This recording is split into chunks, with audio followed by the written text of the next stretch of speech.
Blade is such a layup for the MCU. I don't know how they couldn't get a film off the ground. Let's discuss.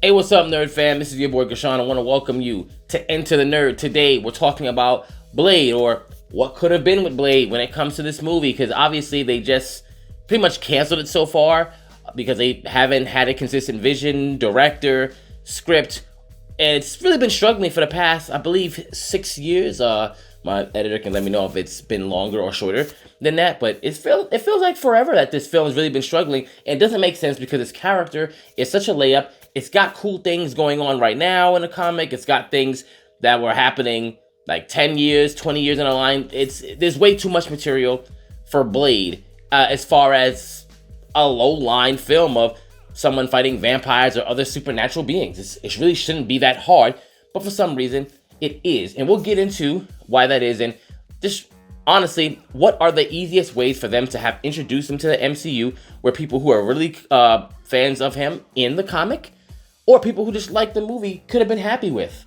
Let's get into that. Now, here's something that I think everybody should be paying attention to when they're adapting characters. Now, what I'm saying here is wishful thinking, because if we're looking at what the MCU has been doing, and really a lot of the comic book movies that even outside of Marvel, DCEU or whatever, they don't think this way. Number one, who's the character?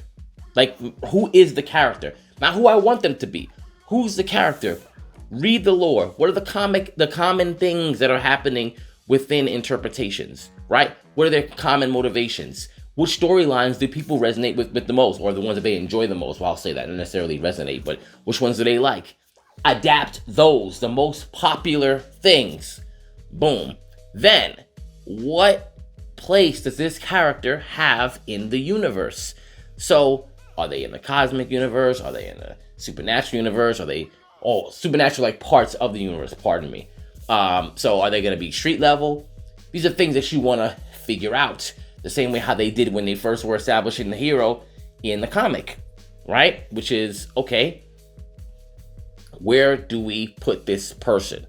And if they're going to cross over, does it make sense when we do it? Is it organic, right? And these are all things that they thought about in the comics, which, if we're trying to have this whole expanded universe that goes on for years and has a whole bunch of different properties involved, you have to be thinking about that same thing too. But they're probably not, right? It's very base level. So let's go to the two ways that I think that it could really work. Number one is a more sentimental route, which is the one that a lot of people are definitely going to be for, especially after they saw Wesley Snipes in the Deadpool Wolverine movie, which is bringing him back and doing like an older Blade kind of story, where it might just be like one film where he kind of just closes the loop and maybe passes the baton off at the end, or maybe two films where he passes it off. Now, I get that would make a lot of people happy, right? It would make a ton of people happy based off of them liking Wesley Snipes and the nostalgia from the 90s films. And you know what? It would touch me a bit too. Pause. But I'm 8 years old. I'm sorry. When you think about it, as cool as that is, there isn't a lot of legs to that, meaning it wouldn't be long term. That'd be something cool right there. But I would favor the other way that I'm going to talk about, which is make Blade somebody younger, which, I mean, Mahershala is technically younger, but he's 50 to Wesley Snipes 62, so he's not young. So I would say maybe in the 30s, 40s, you can age them down a little bit, because, I mean, they are vampires anyway. And you build from someone that age, and you retell some of the stories that maybe the film tried to, the Blade 1 and 2, reintroduce a more comic book accurate Deacon Frost and everyone else that was around at that time. After that, if you don't want to touch Deacon Frost because, you don't want to directly compete with the original films, then redo Dracula, because Dracula is someone who is extremely important to Blade lore and keeps popping up over and over again. You know why? Because I believe that was like the first one that he had to fight in the 70s. I could be wrong.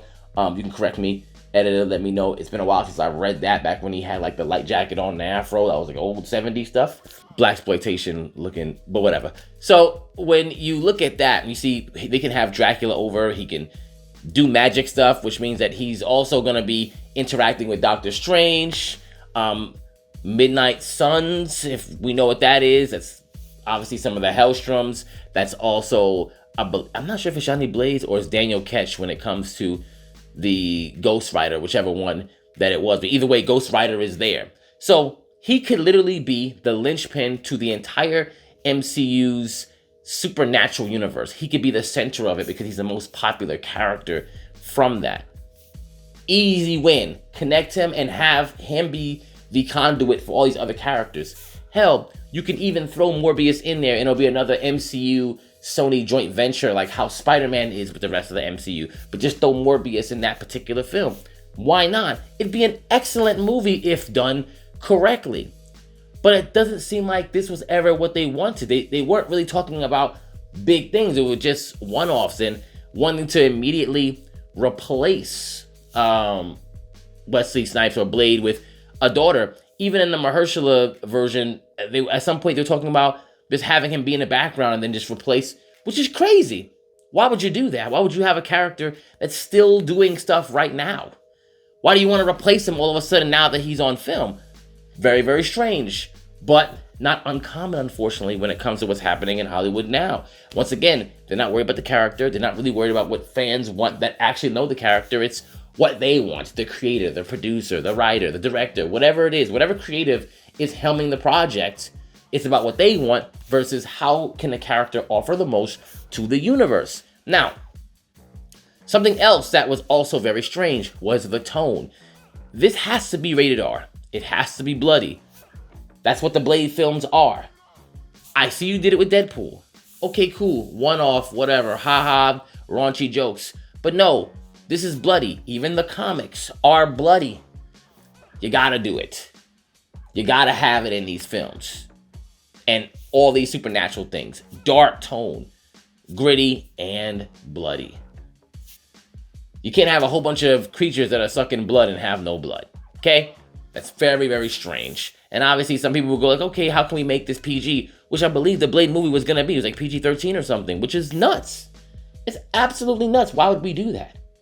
Obviously, I think they should be paying some homages to the original. And look, if people really want Wesley Snipes to be in it, I would say maybe he just plays a different vampire or maybe an original villain that they make for the new Blade, if they just want him involved in it. But I don't, in my personal opinion, I don't build a brand new Blade and Supernatural universe around a guy who's 62 years old. I'm just not doing it. But if I just want to do a one-off and I just wanted to send them off into the sunset, sure, then I would do something like that. Either way, these are things that could have easily worked. Why are we 5 or 6 years in? Now, I also want to get into kind of the elephant in the room that a lot of people are going to have and they're very sensitive towards. Is there a racial component to this? For me, I'm going to say when it comes to there being a black original character, that's why I like it. He's not race swapped. This is why I want him to do well, because they don't have enough of these. They're constantly trying to swap an existing white character for that, and it's not organic. And you can make him rather important in the universe. And once again, it's organic because his character is just cool. Black, white, it doesn't matter what you are. They like Blade. That's really all it should be. But I feel like there were a lot of things kept trying to get shoved into the film because it is what happens a lot of times when they have like a lead role and it happens to be black. They try to shove every other narrative in there. Like I also wonder if he would have been fighting like racist vampires. That might sound stupid to you, but they would probably do that. And listen, Chris Claremont, when he was writing for Blade, he did have like subtle dialogue that addressed racism. And guess what? It was very appropriate for the time at which it was written. And it didn't beat you over the head. It was subtle dialogue that played on those themes that were going on right now, especially like the climate at that time. It was cool. But it wasn't like, oh my God, I'm fighting all these vampires and supernatural beings. But what white people think about me is the thing that weighs me down the most. And I feel like they would do something weird like that But I wouldn't want that to happen. I would just want it to be about how cool he is, his abilities, things that he can do that nobody else can do, and a lot of his attitude, because he's a very ruthless person. Like, he's not scared to do messed up things if he thinks it's gonna get the job done. And we gotta be able to have that. But you let me know, what do you think the best course of action for Blade should have been? Why do you think it failed? And what storylines would you like to see adapted from Blade? Until then, keep reading these comics, keep watching these shows, and don't forget to enter the nerd.